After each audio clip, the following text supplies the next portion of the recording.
حضیری صاحب نے بیت کی 3 قسمیں بتائی اور فلاح کی بھی 3 قسم بتائی، فلاح ایمان، فلاح تقوی اور فلاح احسان۔ اسی طرح بیت کی بھی 3 قسمیں ہو جاتی ہیں، اور انہوں نے 3 لفظ بتایا، انہوں نے ایک بتایا تیقن، ایک مشاہدہ اور ایک دیدار۔ ان تینوں میں کیا فرق ہے عرفا کے نزدیک، اس بارے میں آپ کیا فرماتے ہیں؟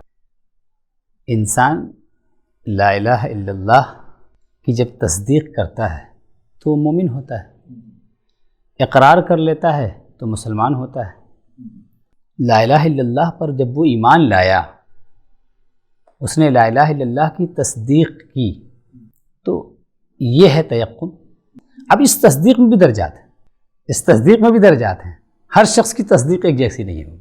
ایمان میں اور ایمان کے بعد جو عمل صالح ہے، اس عمل صالح کے جو لوازمات ہیں، جو جس قدر اعلیٰ ہوتا جائے گا، جس قدر اعمال صالحہ کے ساتھ جو احوال صالحہ ہیں وہ جڑتے چلے جائیں گے، اس کی تصدیق بڑھتی چلی جائے گی۔ لیکن ہوگی یہ ساری کی ساری تیقن کی کیفیتیں، ٹھیک ہے؟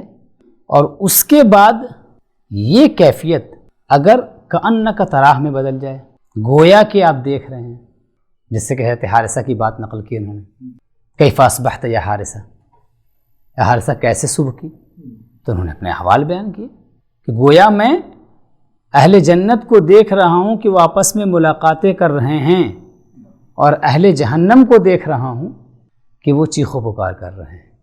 وَكَأَنِّي أَنظُرُ إِلَىٰ عَرْشِ الرَّحْمَٰنِ بَارِزًا، اور گویا میں کھلی آنکھوں سے عرش الہی کو دیکھ رہا ہوں۔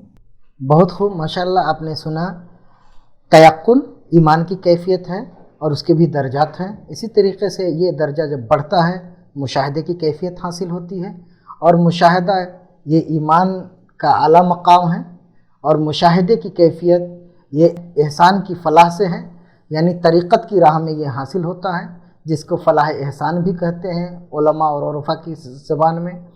لیکن دیدار مولا یہ جنت ہی میں بندے کو حاصل ہوگا، کیونکہ جنت ہی مولا کے دیدار کی جگہ ہے۔ اس طرح کے تمام تعلیمات اور ہیرے و جواہرات حضرت خواجہ قوام الدین قدس سرہ کی تعلیمات اور ان کی تصنیفات میں موجود ہیں، اور ان کی تعلیمات کو ان کے بعد کے مشائخ اور علماء نے اپنی کتابوں میں جمع کیا ہے۔